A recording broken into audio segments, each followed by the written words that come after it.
Go there. All right. Drop in the chat why you're here today. Why are you here? What do you want to get out of today? Let's see all these beautiful places. I love all my people. Hello, Carlos Paredes. Good to see you. It's been a while. Alicia, nice to meet you and see you. Mike Carpenter, Harriet, Jason, Amanda, some of my homies. What's up, Jeff Scott? Love when I get the chance to see you. Hello, Kelly. Jose smiling. I'll take a Jose smile any day of the week. Shelly, hello. Hi, Laura. Okay, good morning. Let's see, because I'm obsessed with everything Shayla has to say. Bridget, thank you. Oh, thank you. You're helping my confidence. This feels so good. All right, how to master confidence to get a confidence boost. I want to double down in 2026. This is the romper room from the 60s. Yes. Okay. This is the place to be. So, when you have confidence as a salesperson, how do you behave? Let's just talk about you as a salesperson. When you feel confident, how do you behave? How do you show up? What do you do? How would you describe it? Give me some stuff in the chat. If not, I want you to put notes because this is really good stuff. The goal of coaching is so that you can learn how to coach yourself, that you can look in the mirror and go, self, you're not feeling confident today. What are my skills? What are my tools? What do I know? How do I change this on a dime? Like, I don't want to wait 3 weeks to go to some training. I want to find the answers within me. So you've got to be good at learning to ask yourself these kinds of questions. So Jeff Scott says, I have swagger. I'm on fire. Maybe I play big. I feel strong. I walk with purpose. Yeah. How do we walk in the office? How do we walk in the world when we feel confident? Our head is held high. Our chest is back. We're walking like we're going somewhere. That's a really good sign right away for you to tap into your confidence and say, oh, I'm kind of hunched over. I'm distracted. I'm walking. Just changing your physiology can make a massive difference in your confidence. So that's a good telltale sign. I feel empowered. I feel driven and focused. Okay, so when we're confident, we're driven and focused, or is it that we're driven and focused and we become confident? Right? So often people want to wait till they feel confident or wait till they feel motivated to get going. But the reality is most of the time we've got to get going. I say this all the time. There's many days that I drive to work and I'm like, and my mind goes to this negative thinking. And I literally have to blast the music and play the song, or I have to put the rear view mirror window down or the mirror and smile at myself so ridiculously until I start laughing at myself. Like just the biggest cheese until you finally go, oh my gosh, you're a nerd. But then all of a sudden the good feelings start happening and I can start seeing a way through it, right? All right, when you feel confident, Yasmin, you execute fast. You speak with purpose, Lucy. Thank you. Dino, your voice is clear and steady, confident, willing to expand my comfort zone. Yes, you make eye contact. I feel more loose. Cool. So here's my thought about confidence. You're going to have to work on this forever. It's not like all of a sudden you arrive somewhere. How many of you guys agree with me? It is something that we work on building. But the greatest thing is that the power is in our hands. We get to create and build our confidence. But here's what I will tell you about growth. Every single stage of growth, every time you have a new desire, it is an opportunity for us to step into that next level of confidence. Okay. Going from 2 loans a month to 6 loans a month requires a huge stretching of our confidence, the amount of chaos that we can do, the way that we speak to people, the way that we position ourselves, the kind of clients that we go after, the people that we call on, every bit of it requires expansion. And so I feel uniquely qualified to teach this subject today because I don't believe that I was really born with many natural talents. I think we're all born with like a temperament. My temperament from a young age has been about being bold. That's one of the gifts I have, is that I've like wanted to stand for what is right. I wanted to know the truth. I wanted to be like bold and just say the freaking thing. So I have got in trouble with my mouth. How many of you have got in trouble with your mouth? You're in sales. Maybe you can relate. Okay. In first grade, I stood up and took over the classroom because my teacher was teaching too slow. Okay. And I had to go to the principal's office many times. So I didn't have a problem in terms of being bold, but all the other things did not come naturally. I didn't understand people. Some of you are really able to make a friend fast. You understand compassion. You understand empathy. These things are natural for you. None of that was natural for me. So getting into sales in a sport where it's about getting people to like you and trust you was unnatural for me. So the reason I love coaching is because I believe that if I can learn it, anyone can learn it. It came with a huge desire to want to be the best. It came from a huge desire and fear of not wanting to be useless, hopeless, broke, and lonely. Let's just be real. And from that fear, I propelled myself into continually studying and challenging myself to feel confident. When I feel that yucky self-doubt, procrastinating, avoiding feeling, I get frustrated with myself and then say, self, how am I going to level up? What coaching do I need? What mentorship do I need? What story do I need to tell myself? What challenge do I need to give myself? Like, how do I get out of this feeling? Because if you believe that it's natural to feel insecure, then you stop wallowing in your insecurity. You actually see your insecurity as wisdom, as the places where we need to really lean in, where we need to get help, where we're bumping against that border of what we've grown in terms of our skill sets. And the one thing I love about being a human is you can always be learning and growing, right? Always be learning and growing. So let's talk about the pain of not having confidence or getting stuck in that insecure rut. Usually it's the 3 Ps. We procrastinate. We have paralysis of overanalysis, or we get stuck in perfectionism, which usually means that we just are frozen because we tell ourselves the social media post isn't good enough yet. The video isn't good enough yet. I don't have a class good enough yet. I don't know my stuff well enough yet. And the perfectionism just literally causes us to freeze or play small. I also think the pain of not having confidence for me has come with a lot of chaos, because a confident person is somebody who trusts themselves, trusts their team, trusts their process. Like they've slowed down to say, wait a minute, I'm acting all crazy. I'm acting frantic. I'm acting scared. How can I trust myself? How can I trust my training? How can I trust my checklist? How can I get back to a place of self-trust so that even when I'm hit with challenge or change or rejection or any of those things that we get hit with, I can remain confident, grounded, and still take action moving forward. I can still proceed on my goals and building the life I envision, even in change, challenge, or adversity. Okay. So a lot of us feel the lack of confidence because we ride the roller coaster. We're like, yay, I'm killing it. And then all of a sudden we're down in the dumps and our pipelines are empty, or we're dealing with the same level of pain over and over and over again. Like as soon as I get to 10 loans a month, the wheels stop wobbling, they fly off the car, and I just crash into the sidewalk, right?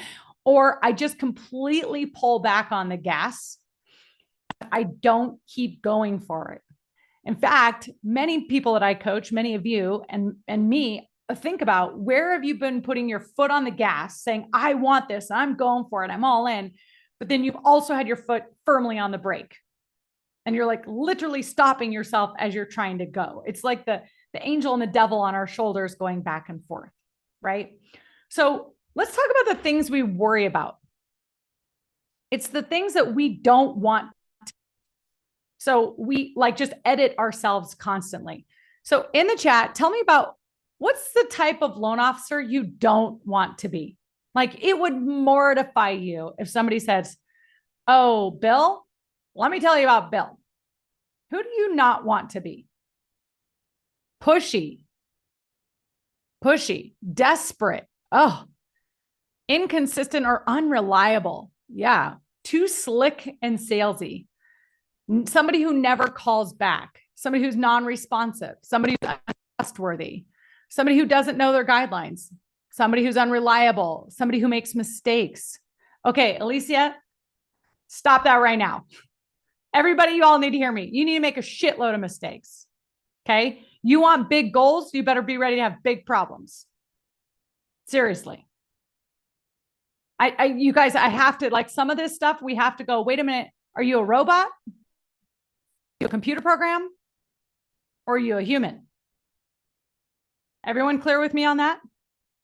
Like the quicker that you can get yourself when you see ridiculous thinking, and by the way, thank you for typing that.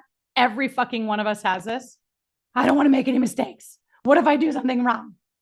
No, bulldoze ahead and make a lot of mistakes. It's the only way you're going to learn.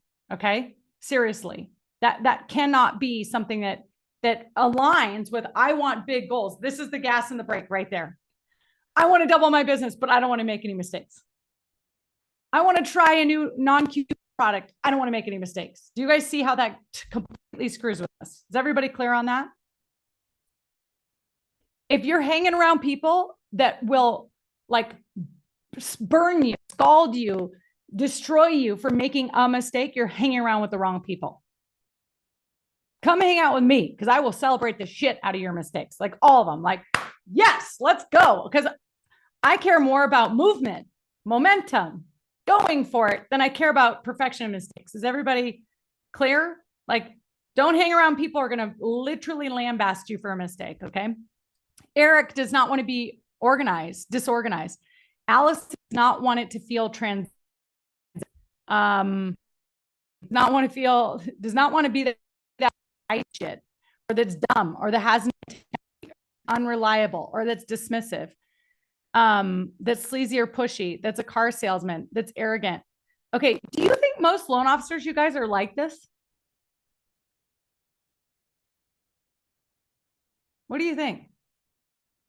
Are most loan officers disorganized, untrustworthy, transactional, don't pick up the phone? Do we think that's what they are? If you think that's what they are, then you should be so confident because you're not. Okay. I don't think it's a mark. Okay. But listen, there are bad actors in every industry. Yes or no? My father's in construction. There are some sleazy people in construction that rip people off. Yes or no? What about attorneys? Anybody know bad actors, bad attorneys? Okay. What about realtors? Anybody know some sleazy, shady ass realtors? Okay. So yeah, there's going to be some loan officers that are like that. But what I'm trying to get you guys to realize is a lot of this crap is team thinking. I hope that what we've done here is we've helped you kind of get clear, because I want you to be able to coach yourself. I want you to be able to recognize these absurd thought patterns we go into that cause us to procrastinate, to be paralysis of overanalysis, that cause us to be in chaos mode, because that's the opposite of I'm scared. And so I'm going to create a lot of chaos. I'm going to be completely inconsistent every day with my process. 1 minute I take a lead over the phone. The next minute I send in my web app. 1 minute I put in my CRM. The next one I'm on an envelope. The next minute I do Tuesday update calls. I do those for 3 weeks. Then I stop. A lot of that is because we are so frantic about not wanting to be pushy, sleazy, unreliable, and we overcompensate. Okay, we overcompensate. That's where the problems are. The reason you stop prospecting is because you're overcompensating in your pipeline management, right? And so what we want to do is start, noticing when we get into these slumps of confidence, and just start realizing that there's some skills that can be built. There's some systems that can be put in place. And that forever you're going to have to work on this, because as you level up, you need yet again more systems, and you need yet again new skills. And it's this forever process. So if you can fall in love with the process, you're going to be in a better position. So I want to talk about fear for a minute. I have two fears, and I realize that they're on the opposite end of the pendulum. Like, I'm talking about, like, if you close your eyes and said, what's the worst case scenario for your life? One fear is that I'm a complete failure. And like, I've done a lot of exercises around this where if I close my eyes, I'm living in a single wide trailer. I weigh 450 pounds. I have holes in my slippers.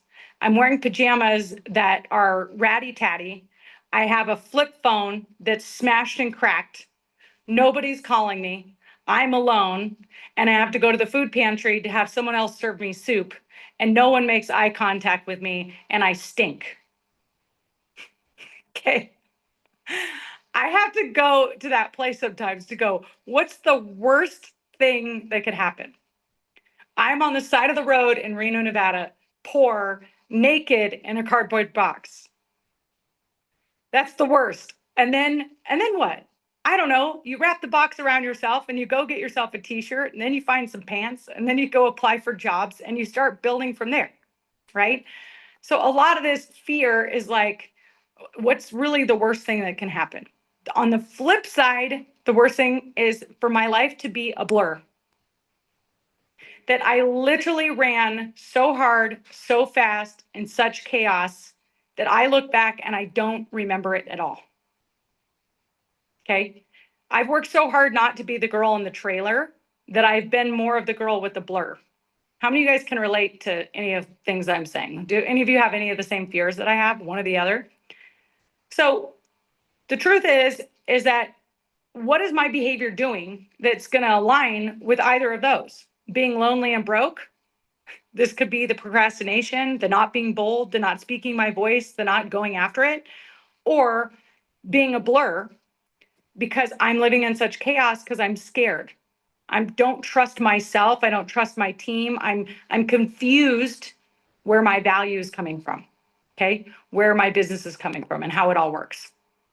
So let me talk to you about some beliefs that I have, and I hope you take notes on these. By the way, at the end of this call, I'm going to make sure you guys all register for the December 10th call, because it's the best year ever. And I'm going to really help you chart out your best year ever, down to the big wall calendar, down to like every single thing that you're going to do, so that you can say, I'm going to be crushing it in the different areas of my life. And I have the simple plan for it. And between now and December 10th, I want you to work on two distinct things that we're talking about today.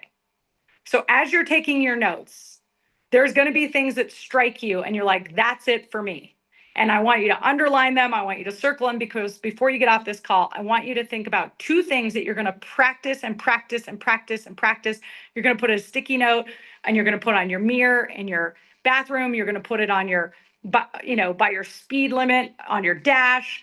And you're going to just practice two things. That's all, because confidence is building one brick at a time. Okay. And for some of you, it's just these beliefs that if you just kept fighting these beliefs that come up and overriding them with a new belief, everything changes. Okay. So a belief that helps me a lot is realizing that everyone is insecure.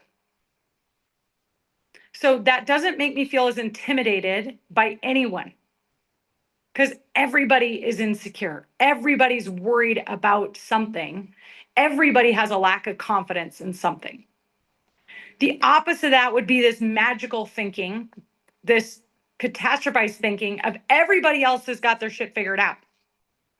I'm the only one that's going to walk into this room and feel scared or insecure. I'm the only one that feels like I don't have all my ducks in a row and am not confident, right? So that fundamental belief of everyone is secure allows me to calm down and allows me to be curious now about the other person, because you and me are just the same. We're one. Okay.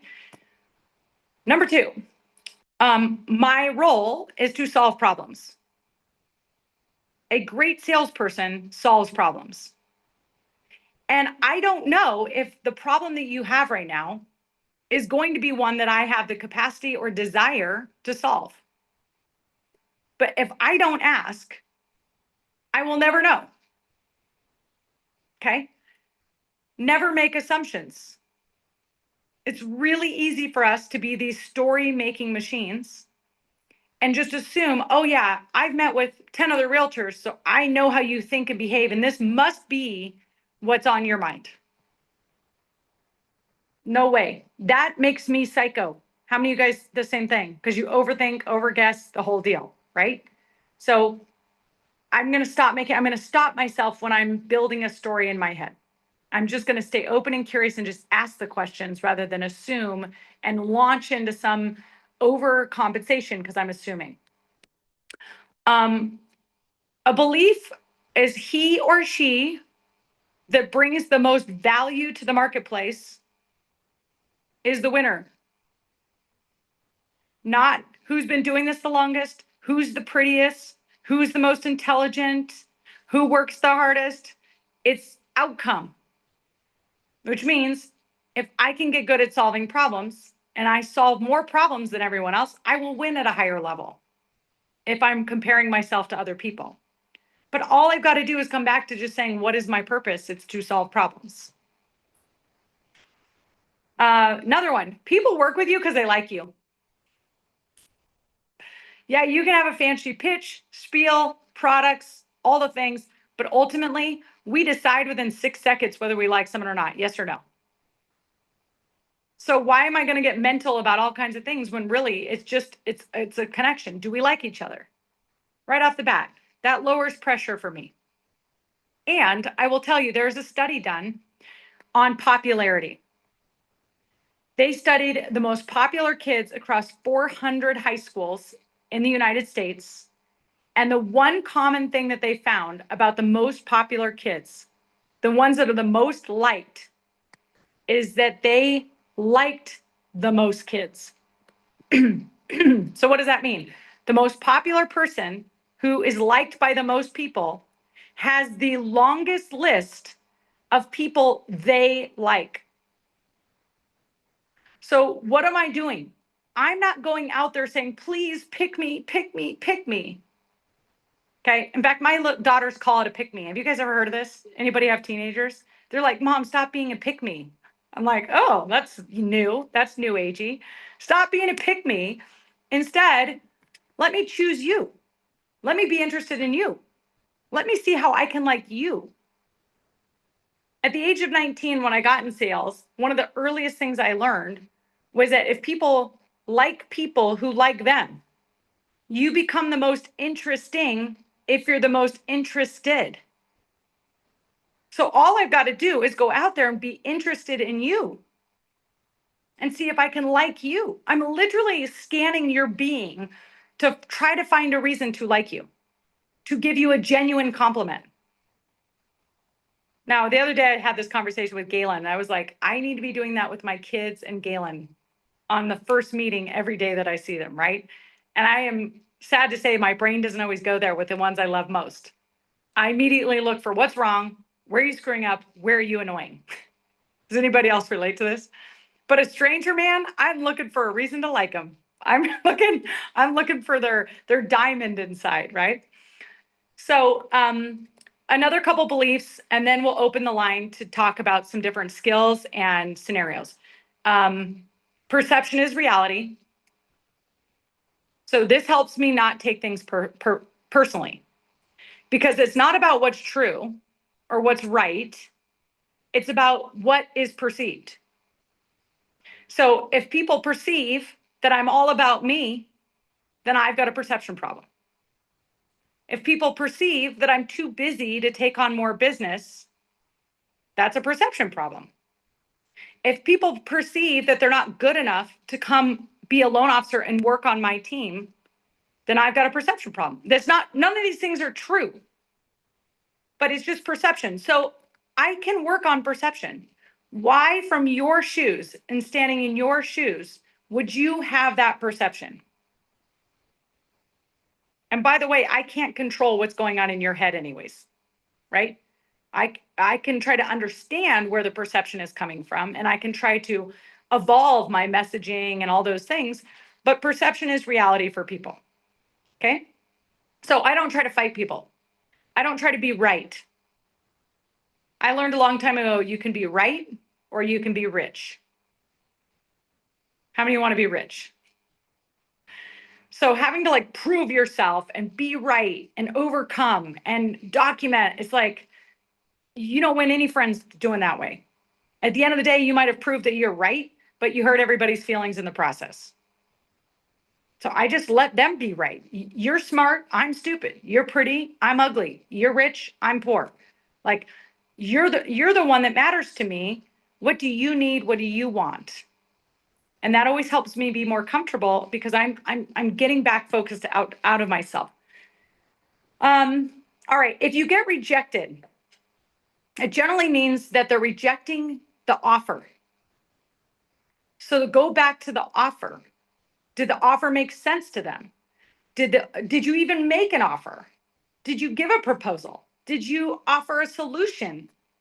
Because if they're saying no, often they're not saying no to you. I don't like you. I don't believe in you. I don't think you are good. They're either rejecting nothing because you haven't made an actual offer, or the offer doesn't align with what they need right now, which no big deal, right? You literally can't win them all, nor should you want to. The most luxurious place to be in business is not needing any one person or any one lead or any one relationship. And by being able to let them go because you believe there's another one coming, and that sometimes relationships outgrow each other, or what their needs are. The current problem they're having doesn't work for me. And confidence would say, abundance would say there's more coming, right? I'm not going to try to hold on with this tight grip and control it and manipulate it till death, because that's just not real. That's not how things flow. And then the last one is, if I want more growth, I'm going to have to lean into more insecurity. I'm going to have to sign up for more work on my confidence. Okay. So a couple of skills, and we're halfway through the call. Number one is your presence and your body language. The best place to work on this is in the airport. You will see how the average American is cruising around the world. First of all, completely zoned out, like literally like this, right? It's like my worst nightmare is like living in a permanent state of the way people live in the airport. But you can practice walking with your shoulders back and your chin high and smile at every single person you meet. Seriously, mirror neurons. Watch what happens if you make eye contact and you smile at somebody. I'm telling you, you will get fulfilled 10x what they did, but you will definitely lighten people's days, right? So when you walk into a room, are you open? Do you have your arms crossed? What signal are you sending if you're standing and you have your arms crossed? If you're sitting in a room and you're leaning back versus if you're sitting up, or if you're leaning in, and if you're nodding your head. These are all things that says I'm here, I'm engaged, I'm present. And if you're gonna be somewhere, you guys, be all in. If you're on a board, if you're on the PTA, if you're on the Builders Association, I go to these meetings and I'm shocked how many people are sitting back in their seats. They don't open their mouth at all. And I'm like, what did you add to the party? You didn't add a smile, a nod, a commentary, good energy, freaking nothing. You just taking up space. You just checking a box. So presence, body language, these things are all really important. Knowledge, right? So some of us just be like, I know there's stuff I don't know. What are you doing to gain more confidence through knowledge? Are you doing the overtime? Are you taking the new product that was released by your company this week, printing out the guidelines, printing out the release, highlighting it up, and spending 15 minutes before you go to bed really understanding it? Are you studying? It's simple. And when we do, we go, oh, wow, I get it now. But we don't slow down our lives a lot of times to do that. Preparedness. Before going to a meeting, at minimum, I want you to just take a minute of silence. I did it for 5 minutes before this call. I was like, how do I want them to feel? Who am I talking to right now? Why am I here? What is the ideal outcome? Right? And it's amazing that if you just set that intention before you walk into every single meeting, before you step into a space of welcoming your teenage daughter and being ready to be like, okay, she's going to call me some name right now. She's going to give me some look right now. But like, what is my intention? What is the ideal outcome for me? That preparedness, it goes a long way. Forget about the fact that we can prepare with ChatGPT. We could have bullet points. We could work on agendas. You guys, all of you in Catalyst, use your planner.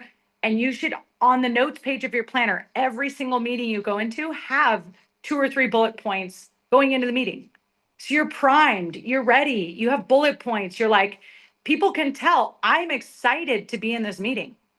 I did my homework. I did research. I want to be here. It just sends a signal of I am confident. Mindful listening, like not just hearing, but listening, nodding our head, repeating back what we heard, like totally in tune listening. It's an unbelievable gift to give somebody else. And a confident person is in the present moment because they trust that all the noise out there, they'll have time for after that. Okay. Okay. So my final thoughts are focus on what you want, not what you don't want. Don't focus on not being sleazy, not being pushy, not being disorganized. Focus on what you do want. I want to be connected, loving, a great listener. I want to be prepared. Do you guys get my point? And then the last thing is ultimately, people will stay with you because of your character. Like, even if you are brand new at something, if all of it, let's say the mortgage business tomorrow was 100% taken over by robots and AI, and every single one of us had to jump into a new industry, and we are all of a sudden selling trees at a garden store. We don't know anything about trees. We've never gardened before. Like we know nothing. And we're dealing with contractors who buy this stuff every day. So at the end of the day, all you've got to do is rely on your character, which is that I'm going to be honest. I'm going to do the right thing. I'm going to keep showing up. And when things get challenging or when I make mistakes, I'm going to own it. And I'm going to promise to be a lifelong learner and get better. And I'm going to do my best to help you get what you want. Because if you believe in this philosophy as I do, wholeheartedly, you can have whatever you want in life if you help enough people get what they want. Just trust that that works. And don't count the wasted hours on, oh, I answered the call here, I did this, or I did this. Keeping a score, keeping that tick-tacky score will only make you more frustrated. So we can obviously go through a lot of different scenarios of I need to call on a whale or somebody that intimidates me, or I need to go chase a builder, or I need to have a tough conversation with my team, or I need to write out a process, but I'm not a process person, or I need to tackle tough tax returns, but I'm not smart and good at tax returns. Like there's a lot of like individual circumstantial things that we can talk about. So I would just love to open up the line to say, where do you guys want some ideas? Because I'm going to attack it from both a skill basis and maybe a belief mindset basis, or maybe a strategy session. So you can either raise your virtual hand or come off mute, and then I can call on you and we can talk about some different scenarios. Or put it in the chat. Go ahead, Jose. I had a quick question. So my old mindset was that realtors around this time are slow and they have nothing to offer. I made calls. I got up to 12 calls today, and I pivoted quickly as soon as I heard that by offering ideas on how to work during this season to prepare for the spring market. Do you have any tips you could offer on that mindset that realtors have right now? Yeah. Well, first of all, we don't know what people's financial status is, and we don't know what their upbringing is. And we don't know at home, are they the sole income earner or are they just a bonus income? Right? So obviously the people who are professionals and who are super driven, they work every single day. Okay. And there's a certain percentage that are just going to be that person. By the way, I think every one of you are that type of loan officer. Okay. So you need to find your people, and your business isn't going to be built on all those people, Jose. But you are going to know when you find those people that they want to win. They don't want to just be a realtor. They want to be the best realtor. They don't want to just make money. They want to grow 20%. So I'm looking for people that say those kind of words, and I'm looking to find and attract more and more of them. A lot of times the way I find them is I talk like that, right? So I have the theory, I would rather blow you out than hold back and not be myself, right? So when people interview with me, especially like staff people, whatever, at the end of it, I'm like, well, there's two things here. Either I've completely freaked you out, or you're like, finally, you know? And I don't say that, but I'm kind of judging that. So, it's like, hey, I know most of your competitors are already vacuuming the house. They've already given up. They've already thought nothing happens over the holidays. I don't think that's your mindset, man, but how are you staying hyped up? What are you doing to stay productive? What are you doing to like plant seeds that you're going to reap in the first quarter? Now, even if they were in a slump that morning, or they've been in a slump for a week, just seeing somebody as a winner and calling them out to their highest version of themselves and talking to the winner in them is going to make anybody go, man, thanks. Like, I was feeling in the dumps, but that's not me. I'm a winner. I want to win. I want to plant seeds. I want to stay hyped. I don't want to be like the average. So that's what I do, I guess, is that I just really try to talk to the winner and everybody, because I also assume if somebody went and got their license and they are signed up to be self-employed and they are commission only, there is a part of them that is like internally driven and motivated on their own because they don't have a boss clocking in and clocking out. Now, if they have, a spouse that earns multiple six figures a year and they don't have the pressure to perform, that might change their attitude, but internally they're still a driven, self-motivated person if they chose this career. And so that's my belief that helps me not judge them. It helps me talk to the winner in them. Thank you, Shayla. Thank you. Laura, thank you for adding some books here on confidence. Is it Yasmin? Is that how I say your name, girl? Would you mind coming off mute?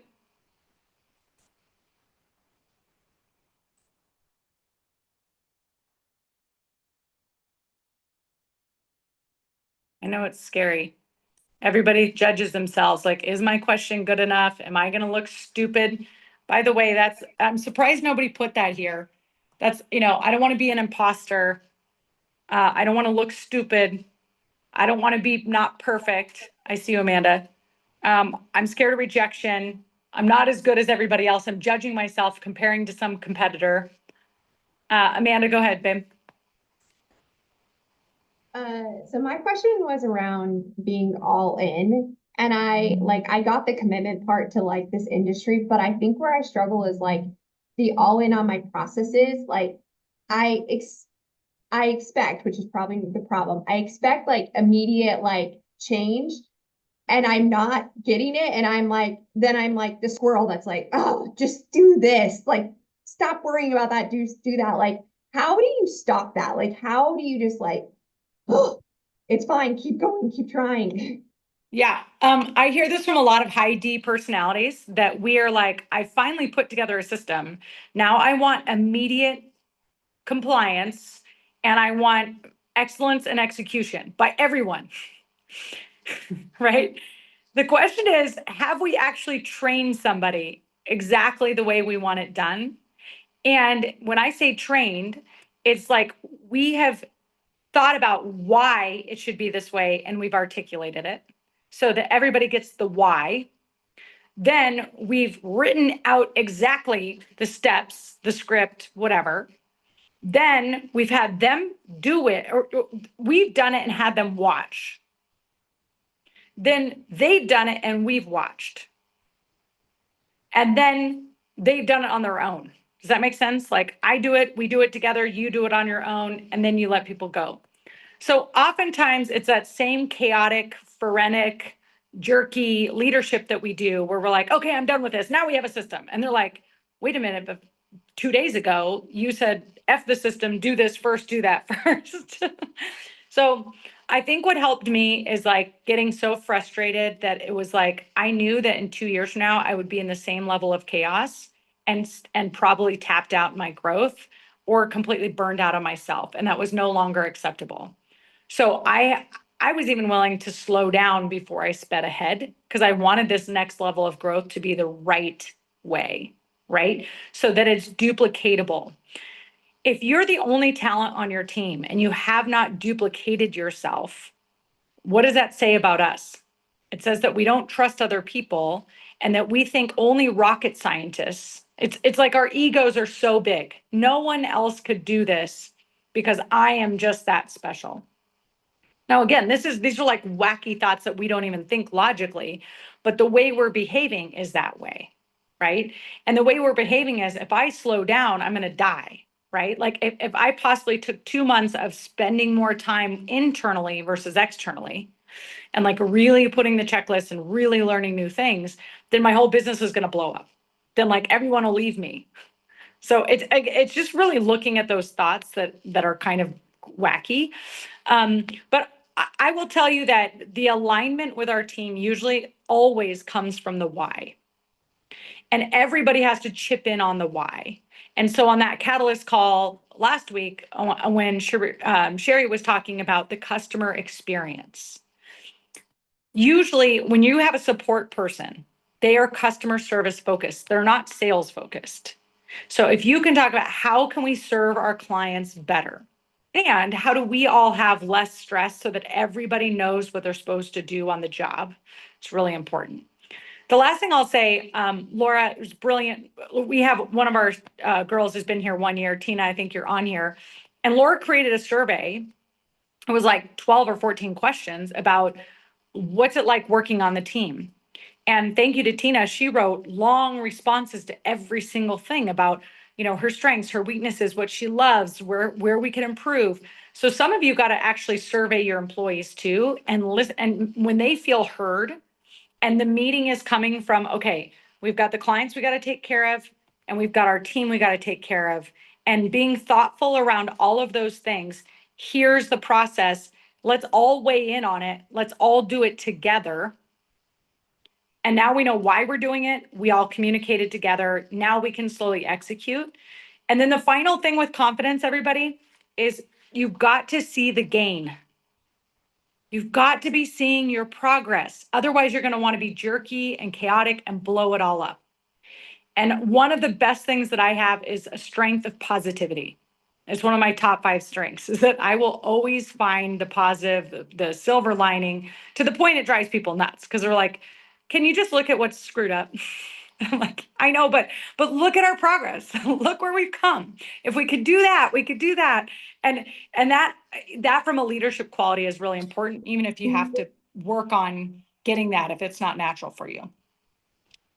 So which part of that do you think is where you got holes? Is it patience? Is it the why? Is it the alignment? I would say it's the patience and focusing on the what didn't work versus the progress that was made. Cool. Yeah, progress. It's unbelievable. Like you will get 2 years from now. I mean, look at where you are compared to when you were in LOA, like 3 years ago. Like if when you were in LOA, I said you'd have a team and you're doing 70 million and you have a $10 million month, you'd be like, no way. And here you are. Right. So yeah. Okay. Thank you for that. Lillian, you have your hand raised, babe. I do. You're talking to me, right? Yep. Okay, just making sure. So what I was thinking about, and I saw some people in the chat talking about it, how they're new and they don't really know what to say to realtors. And for me, I have trouble having the confidence in those meetings. So it's like I remember we were talking about this not that long ago, and you said to create it or have it as a learning experience. And so I try to peg it as that, but I have found that they don't really care. And it's not that they really want to help me learn or anything like that. And I'll say that on the phone to try to get them to a coffee meeting, and it doesn't always work. And I literally had a realtor say, nobody wants to work with new lenders. And Huh. I was Oh, like, okay, I'm just gonna go cry in the corner. But I'm having trouble having the confidence because I'm just so new. So I'm not okay. really sure what So to do with that. I want you to stop saying this because you've been saying this now for several months. I'm just so Hmm. new. I'm just so new. I'm just so Hmm. new that you're like, that is your belief system, right? Hmm. You've succeeded in a lot of things in your life, yes? Yes. You've overcome challenges, you've figured things out, you've taken calculus, you've done all kinds of stuff that you've never done before, probably, right? Right.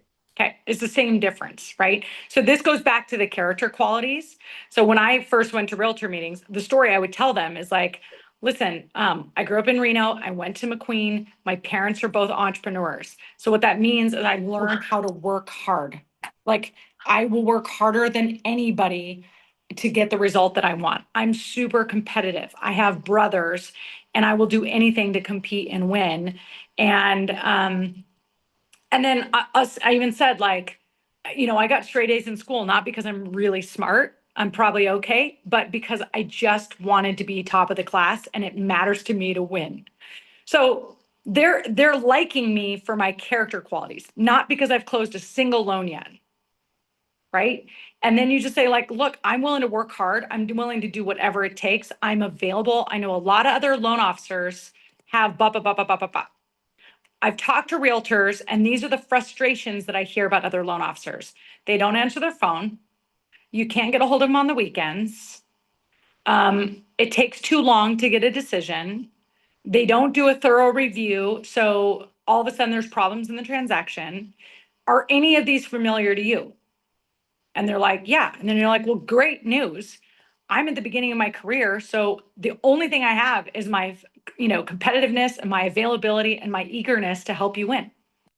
And if you're concerned about the fact that I haven't closed 100 or 1,000 loans yet, my father's a loan officer. This is my support around me. I work with people who have 20 years of experience, and this is my exact process for every single client I get.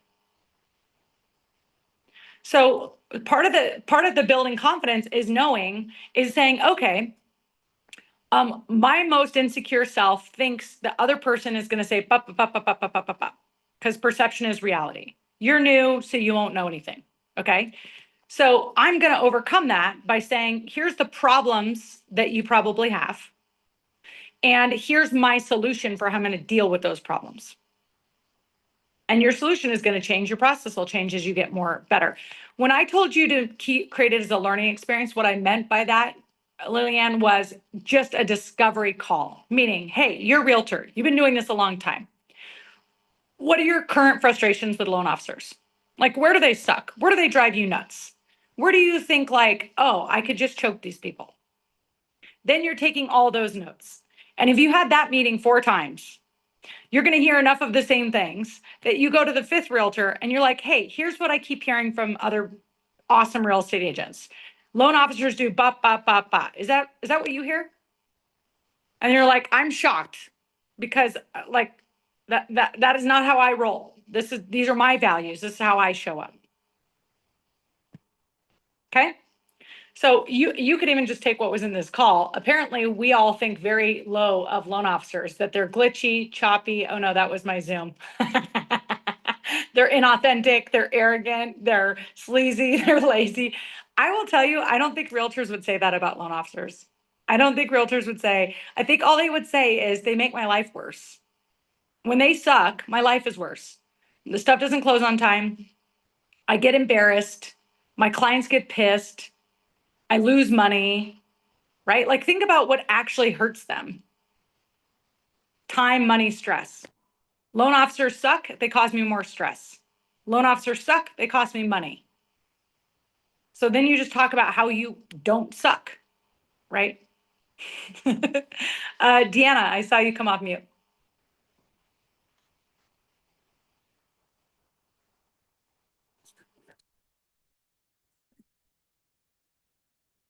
Miss Dina Powell, are you there? I am. I'm sorry. I really actually did not mean to unmute myself. So sorry about that. Oh, I was so happy that you were, and then I called you by the wrong name. I had to correct it. You Uh, did great. do you have a scenario where you're running into like confidence or shaky confidence? I know you've been doing this a long time. You're polished, you're poised, but I got to think even you occasionally have it. 100%. I would love to tell you that I have arrived and I do not have any confidence problems. I will just say what is, because I've done this for 23 years, I think something that kind of shakes my confidence is when I see people doing things that I know I need to be doing and doing it very well. So for instance, um, my lack of social media. I do not do well there. And I see people really excelling in that. And I know I need to do it. So that makes me feel even funnier about posting anything. And I want to post other things rather than just mortgage related. And so I think that's where my lack of confidence comes in because I've got the products down, the guidelines, I do study. So when I present or when I analyze a scenario, I'm doing it confidently. It's just the social media part. I think that I'm not showing up in that arena and I need to so that other realtors can know me before I even reach out to them. Okay, everybody put in the chat if you relate with Dina. Is this something that you struggle with, that you should be on social media? You see other people excelling in this, then you get mental about doing it authentically to you and all that stuff. By the way, I'm off social media right now. I don't know if you guys have noticed, but like we're posting the bare minimum because I'm just off. It is not good for my psyche, my health, my presence with my children. I fucking hate it. Okay. I've built a national coaching presence. I'm recruiting and building a national team, blah, blah, blah. It's still, I can tell you, every single person I interview that is in social media still doesn't love it for the most part, but they also can't point to having the business from it. Okay. Now they might say it gives me a little more confidence because I've connected with these people on DMs, or they've been watching me, or they've commented on me, or whatever. But think about that. How do you just overcome that confidence on your own, in your own way, in ways that you love to do it? Okay. So the best way is to have somebody introduce you to somebody else. Like don't you guys all love a warm referral? Like that is old fashioned. And I'm telling you right now, Dina, a lot of people are hiding behind their screens of social media because they actually are not salespeople. And I'm telling you, if you all want to be rainmakers, you have to be a salesperson. You have to understand what problems people have, and you have to articulate your offer on how you solve the problem. Okay. So here's some examples of problems. Do you ever run a scenario on the weekend where you can't get a hold of anybody and you really need updated numbers or to get an offer accepted? My team works on the weekends. Please think of me when you're stuck on a weekend. Do you ever have a scenario where you're at an open house and you really wish a lender would come stand with you for an hour and a half and help you deal with the traffic or just keep you company or help run numbers? Great. My team does open houses. Do you ever have a scenario where you got a buyer stuck at 500,000 and if you could just get them to 550, you could get them under contract? Awesome. I would love to be your second look lender. Do you ever have the problem where you have somebody who's self-employed and they're told by 3 different banks that they can't qualify? And so now you just lose $1.5 million buyer. Do not lose that buyer. I've got all these non-QM products. I've got bank statement loans. I've got combo loans. I've got asset depletion loans. Please let me look at that. This is programming. This is sales. Yes or no? What I think you all need to do between now and the end of the year is reprogram your existing partners. Talk to them about your solution for availability. Talk to them about your solution for maximizing pre-approvals. Talk to them about your solutions for out-of-the-box loans and non-QM loans. Like sell. Have conversations and see people, because I promise you all the people that are hiding behind a social media video that's 30 seconds that people don't remember 1 millisecond later, that's not how the job gets done. Okay. So I would just say, forget about it. On the social media thing, or post whatever you want to post about anything but loans. Just be present. I can't get this, I wanted to show you guys my slide. Laura, can you put in the chat the December 10th call? I want you guys to register for my December 10th, your best year ever. Laura's going to put it here. And I would highly recommend you get a giant wall calendar on Amazon. So go ahead and get both those links there. And come to that call. This call, by the way, is an open line call that's good for any human being that cares about writing goals. So if you want to have a group of realtors together and do it as a lunch and learn, we're going to go through the different areas of our lives and way we want to grow and the way we want to measure things and counting our wins and counting our losses. We're going to talk about your time, money, stress, confidence. We're going to talk about calendaring, the special moments you want to have in your life and your trips and your holidays and the balance between work and life and how you create momentum. It's truly an amazing opportunity to really stop and go, what would make this the best year ever? And then how do I calendar it and put it into action? So I really hope that you guys will be there and use this for your business if it can happen. Final 2 minutes, and thanks for staying on. I want to know, what are the 2 things that you need and want to practice on confidence between now and December 10th? That if I were to talk to you every Friday, hold you accountable and say, are you working on this? Are you working on your listening skills? Are you working on your body language and presence? Are you working on your stinking thinking and your beliefs and your mindset? What would be the 2 things? Drop those in the chat so that you can memorialize those. Jessica said consistency and discipline. So I want you to pick to what? Consistency and discipline to what, so that you can build confidence. Okay, maybe it's booking 2 appointments a day. By the way, have Zoom meetings with realtors. You can get on a Zoom for 15 minutes and see if you like each other rather than driving across town and getting on a coffee appointment. This is a great time of year to do more Zoom meetings. Felisa, I'm going to grow a new business in a new city. I'm going to focus on what I want. Yes. How do you want to make people feel? What do you want, Jason? Lucy, I'm going to do a 1-minute preparation to be present. Great. I'm going to be the rainmaker and allow my processor to handle everything. Thank you, Jeff. Remember who builds me up and go to them when needed. Awesome. Body language, Aileen. Thank you. 10 calls a day, Jason. Know your worth and being the expert. Yes, thank you, Alicia. Very awesome. Make some freaking mistakes, girlfriend. Be bold and going for it. Book 2 appointments with agents each day. Mindset and consistency. Focus on being consistent. Refine my ask or call to action. Yes, make an offer. Make an offer. Have an ask. Have a next step. Work on going and getting a presentation. Do whatever you need to do to further that along. Thank you for all of you being present today. This will be recorded. It will be on YouTube. It will be emailed out. I love when you show up live. I love having you in my community, for all of my team that work with me, for everybody in Catalyst. I hope this served you well on all the other coaching that we're doing. To the moon. Keep active, keep believing that there's business to be had out there, and keep believing in yourself and that you have value and worth, and you can be confident in that. See ya.